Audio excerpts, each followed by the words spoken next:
Nan ina masallacin juma'ar da ke nan take ta inda aka saba gudanar da addu'o'i daga lokaci zuwa lokaci a wannan masallaci na juma'a, wanda shirin wannan addu'o'i na gudana ne karkashin jagorancin hukumomin gwamnati da haɗin gwiwa tare da shugabannin gargajiya, inda aka haɗa kai wajen neman taimakon Allah maɗaukacin sarki domin ɗorewar zaman lafiya da kwanciyar hankali a yankunan ƙasa baki ɗaya.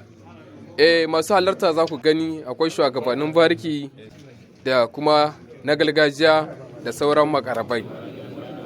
Bayan nan aka ci gaba da gudanar da karatun alkur'ani jim kaɗan bayan gama sallar a wannan masallaci da ke nan kusa da fadar mayana madarfaya nan take ta.